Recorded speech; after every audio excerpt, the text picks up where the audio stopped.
Hello, members of QP 132. My name is Jim Van Allen, and I'm running to be your next president. I've had the privilege of serving as one of your vice presidents for the last term, and I'm here today to ask for your support to continue the work we started. Rather than focusing on just the beginning or the end of this term, I've worked hard throughout. Whether on my days off or on vacation, I've been accessible, answering calls and addressing your concerns. Union work doesn't stop when I leave the building, and I prioritize being available to our members no matter the time or place. If you haven't had this experience, I encourage you to speak with some of the members I've directly helped recently. I've had the opportunity to work under and learn from the last 3 QP 132 presidents. Each brought their own strengths to the role, and I've taken valuable lessons from all of them. This experience has shaped my understanding of what leadership looks like, and has prepared me to take on this responsibility with confidence. Over the last several years, I've focused on increasing communication and keeping our members informed. I'm committed to transparency and accountability, bringing in online voting and giving members value. I know we still have work to do in these areas, and that has my attention. It's clear that many of our members feel disconnected, and I'm dedicated to bridging that gap. With that in mind, I also recognize the critical importance of mental health support in the workplace.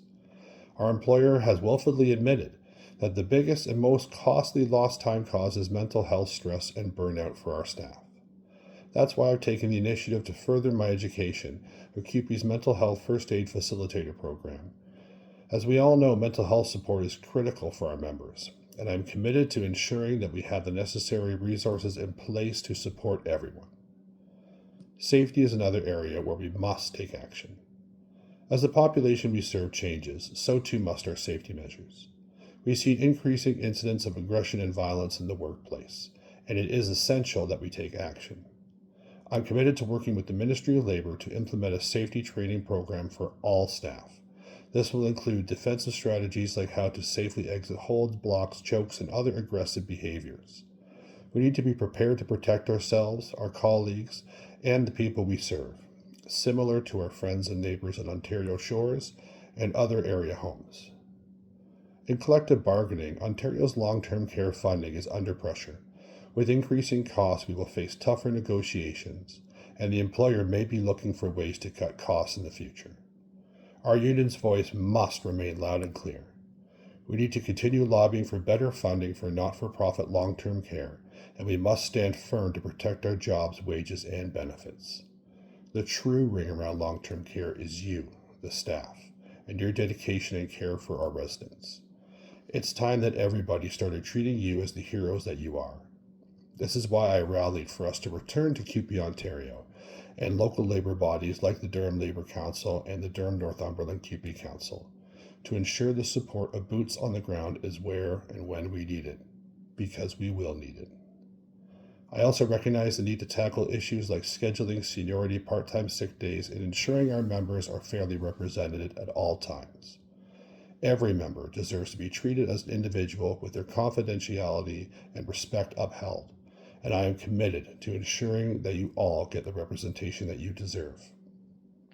I have worked at 3 of our 4 homes, my home base being Fairview Lodge, during the recovery of our tragic fire.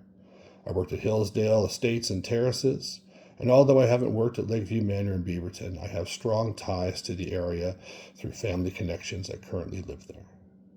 I've seen firsthand the challenges of our members face across all of our work sites, and I will continue working to ensure that every member has the support that they need. As we look to the future, we must be ready for what's coming. There are increasing challenges to the long-term care sector, and we must be prepared to face them together.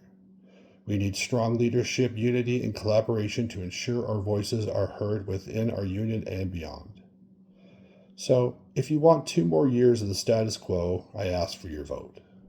But if you want change, if you want to build a stronger, more responsive union that supports you, then I ask for your support. Together, we can make a difference. Thank you, in solidarity.